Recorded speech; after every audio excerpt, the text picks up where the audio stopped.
very motivated by other people, based on what I can tell. If other people need something, that's when I actually want to get out of the chair and get up and do something about it. I think that's a perfect fit also for a consultant, because it's exactly what I was doing back then is exactly what I'm doing now. And I'm very happy that they taught me a lot of this at Eficode. In the end, it's the value that you create for the organization, right? That's important. It doesn't matter what number it says here. If you're not actually helping the customers, if you're not actually doing what you initially set out to do, then you're not actually creating any value at all.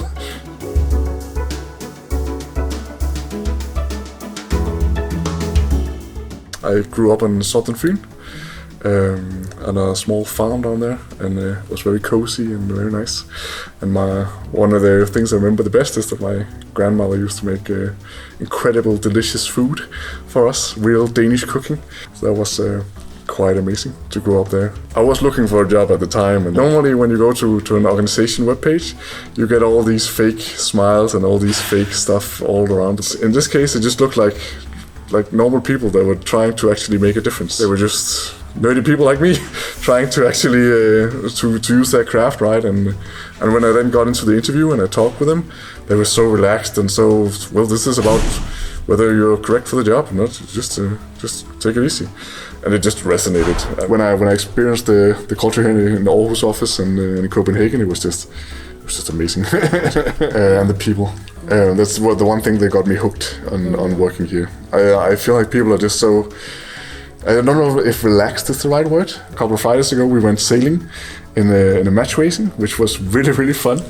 I really like the fact that we actually take time out of our actual work calendar to do this, which was also a very nice team building exercise, because we were 4 or 5 people in a boat, just like a scrum team or a development team, and we all had the different roles that we needed on the boat, where someone had to control the front sail, someone had to control the main sail, and of course someone was steering, and then we had to communicate with each other when we wanted to do one to make sure that our boat, our software is, of course, we needed our goal project to succeed before the others.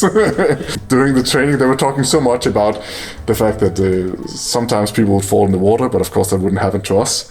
And almost immediately, I managed to plunge myself into the water.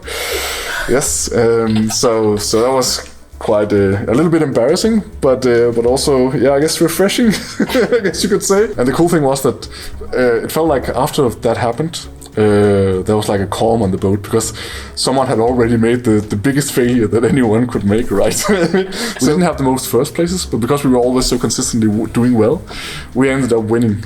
That's a great analogy for software development. And I really like the dynamic that we had on the boat, because there were, of course, we're not all the same people, right? Some of us were big burly guys, and some of us were not as strong or had other, were very agile, could quickly go and help, and others could kind of go in when the person wasn't able to hold the wind in the sail.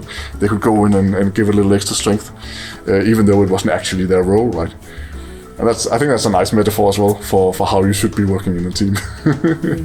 So one of the things I somehow inadvertently got really good at was working with a project management tool called Jira. So it's a project management tool where you can do mostly development work in, but you can also do like service management if that's your cup of tea, and then you can use that to kind of like organize your entire organization. And I just think that's amazing because I've seen a lot of different places where they're using all kinds of different tools that kind of half-heartedly does what Jira is trying to do. There are lots of amazing tools for that in Jira, and there are 10,000 ways of doing it wrong. So it's all about, from the start of the process, to understand what is it that we're actually trying to measure and work on, and does that actually go out as value in the end to the customer. If you want to grow as an organization, I think they're definitely the ones that can give you the most value for the money. Yeah, we are hiring on the Atlassian team, so if you want to be my colleague, if you want to join and learn a lot about project management and how to set all this up in the right way, then you should definitely apply at Eficode.